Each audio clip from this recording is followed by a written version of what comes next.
Hi everyone, Susan Brady here of Nurtured Bones. Have you heard that microplastics, those tiny fragments of plastic all around us, may actually be weakening our bones? So these microplastics are less than 5 millimeters in size, often so small you can't even see them.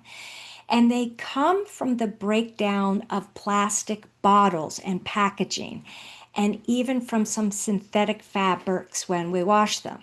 And scientists have found that they are everywhere. They're in our food, they're in our water, they're in the air we breathe, and alarmingly, now we're finding them in our blood, our brain, and even our bones. As someone living with osteoporosis and helping women every day who face the same challenges, I pay close attention to research like this. And when I came across this study on microplastics and bone health this morning, I knew I had to share it with you. Because here's the thing, these particles aren't just floating through our systems and disappearing. They're showing up in bone tissue itself. And the research is beginning to reveal how they may interfere with the very cells that keep our bones strong and resilient. So, scientists have found that microplastics can stimulate the osteoclasts, those cells that break down bone, tipping bone remodeling towards bone loss. They can also interfere with stem cells in the bone marrow, the very cells that help us rebuild our bone.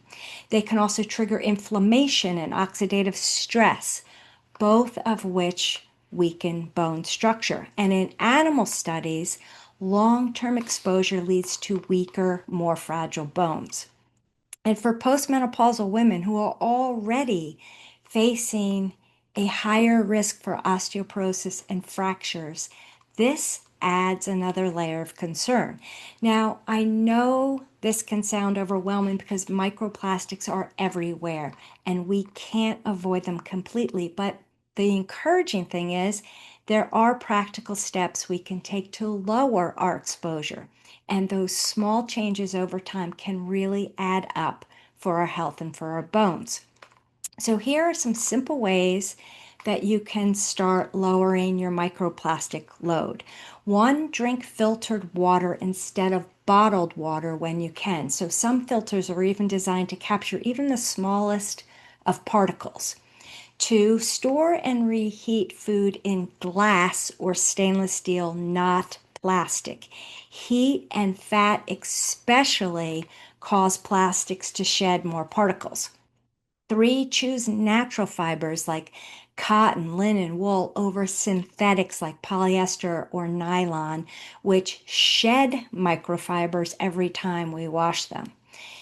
And lastly, keep indoor air cleaner by using HEPA filters and by dusting with a damp cloth instead of a dry cloth.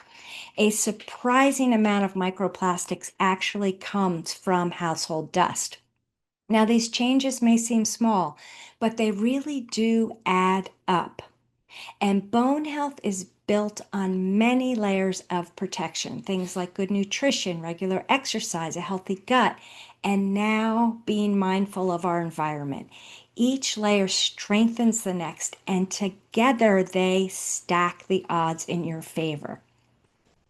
So, keeping bones strong goes far beyond calcium and exercise. It's about creating a whole body environment where your bones can thrive. And that includes protecting ourselves from hidden risks like microplastics that may undermine our bone health. And if you'd like more personalized guidance, I would love to connect with you. I offer a free 20-minute call where we can talk through your bone health goals, your challenges, and see if my holistic bones method approach could be a good fit for you. You can book that call by clicking the link in the description section of this video. And together we can take steps to protect our bones and live with more strength, more confidence, and more independence. Thank you and have a great rest of your day.